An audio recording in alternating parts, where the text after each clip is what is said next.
because everyone's trying to one-up each other. And if I could have Nick fill in the blank down there on the last bullet for me. Trustworthy relationships are essential with big sales.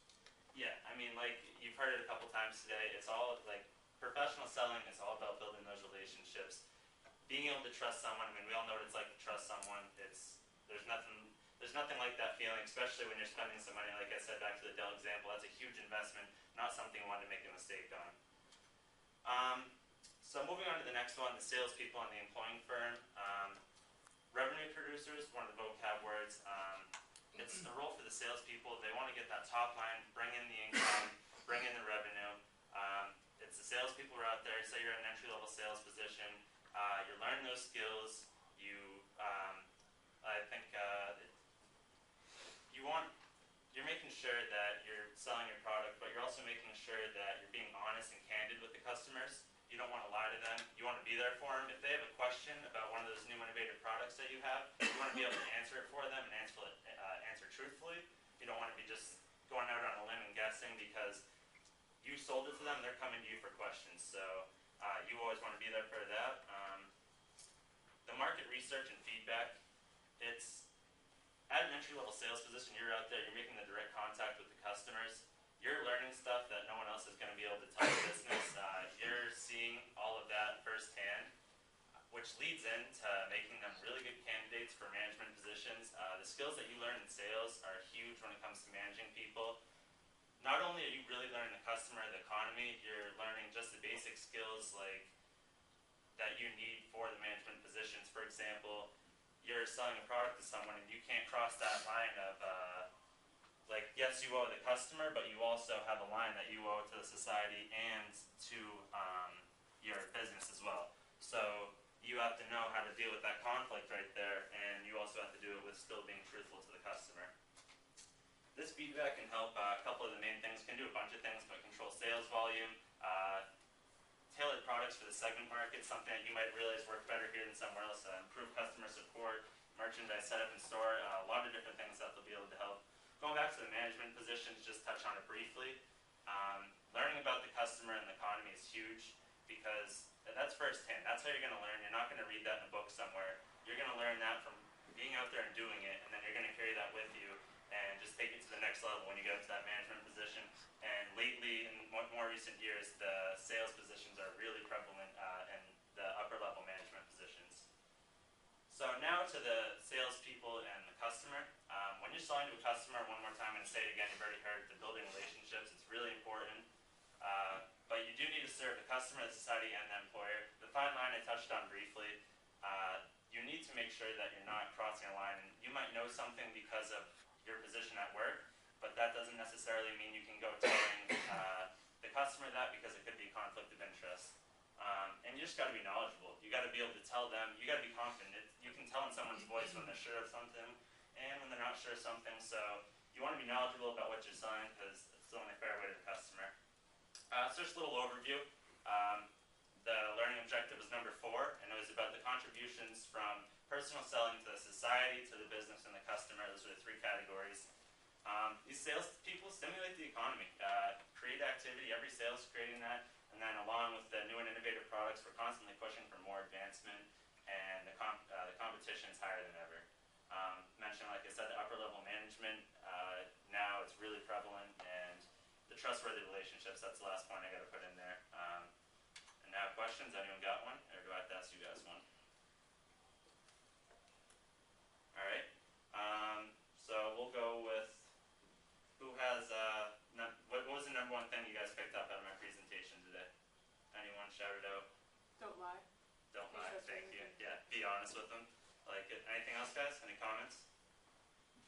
All right, thank you. Nice job, thank you. The alternative personal selling approaches, and this is part 5 of chapter 1. For the presentation, I'm going to be talking about the 5 approaches to personal selling. I'm going to give you guys like the key point of the chapter, kind of like the most prominent thing that stood out to me, and I'm going to wrap it up. So this is the review. Does anybody want to read this? I can. I'll read it. Thank you. Oh, no.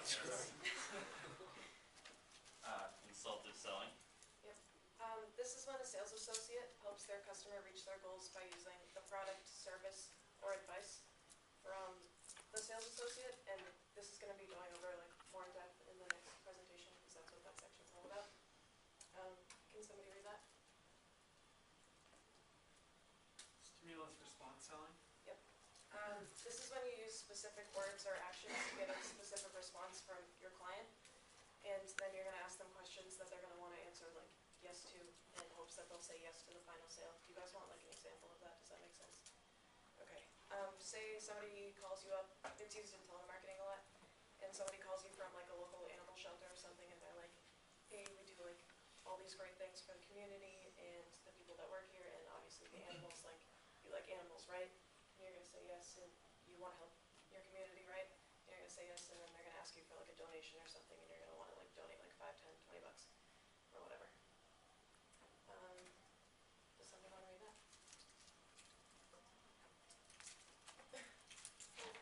Mental state selling.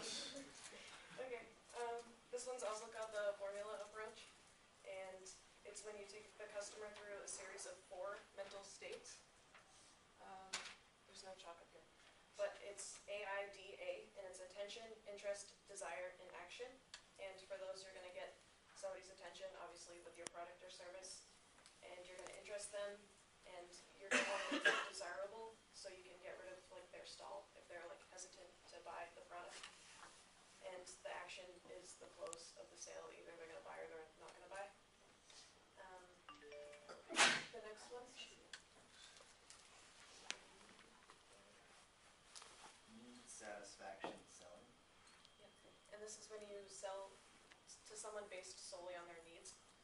And you're gonna wanna work like really hard on step 4 of the 8-step sales process to uncover their needs, and then present an offer and continue with the sale that way. And the last one.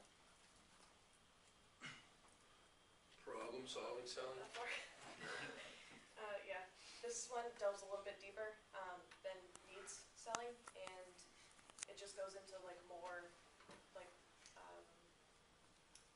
don't know, like solutions to the problem. So if you're selling paper to somebody, the needs, you're just gonna be like, hey, I'm gonna sell you this paper, like this is the price, and like, do you want it or not? And problem solving is you're gonna be like, we're gonna have this kind of paper, we have this size recycled line, college ruled, wild ruled, like whatever. And then you're gonna work with the customer to figure out like what it is that they want most. And this is the key point of the chapter. I'm gonna have you guys all write this down, because it's kind of like the big idea of the sales class. And does anybody wanna read this? If customers knew what they wanted, they wouldn't need salespeople. So, this is the conclusion. Overall, this chapter was just about opening the eyes of the customers so that they can see what they want and what they need, and it's kind of just our job to do that, and the 5 different approaches that we can use. Who has my first question?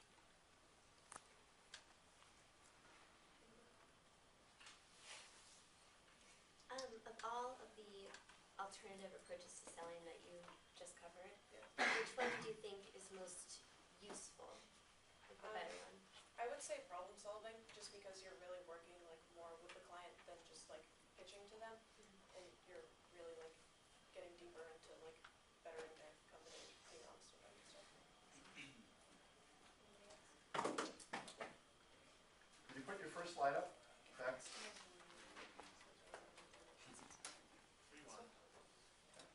Tell us, open back up for us, like do the beginning again, one more time for me. Like you were starting, like the first slide, go ahead. Do your opening again for me. Okay. My name is Monique DeRoche, and I'm going to be talking about alternative person selling approaches, and it's chapter 1, learning objective 5. Okay.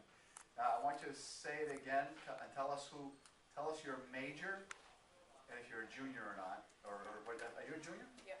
Good, good. And when you say it, I want you to smile a little bit more and project your voice to this back wall, so you're shouting to your neighbor. Hey, Bill, can you make the barbecue tonight? I'm exaggerating, but I want you to project your voice and smile just like that. Go ahead, tell us who you are and what you're covering. Say it again. Hey guys, my name is Monique DeRoche. I'm a junior at Plymouth State. I'm a communications major, professional communications. Hopefully I'll get a sales minor and a drawing minor. And I'm going to start my presentation now.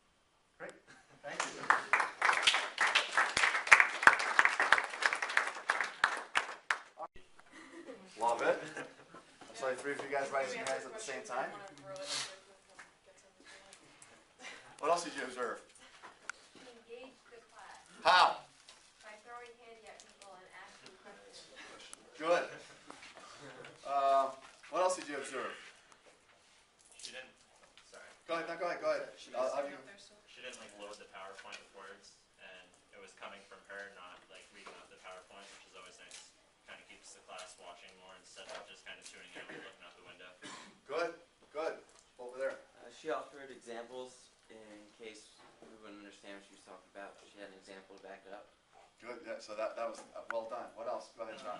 Grab your attention by telling you to write down for it. Thank you, Sean. I was like, okay, I want everybody to write this down. You all lean forward, because when you're sitting there like this for a long time, you can kind of like start to wave off. But when you're using your senses, oh, lean forward, write this down. So first person to do that. Well done. What else? She went at a really good pace, I think, like it was easy to keep up with it. Yes, her speed was perfect. Good pick. Yes, You seem very relaxed. yes. So do you think she practiced a lot? Did you practice a lot? No? She must be a natural at it. She's a communication major, so that's why she's such a natural at this. All right, round of applause. Well done.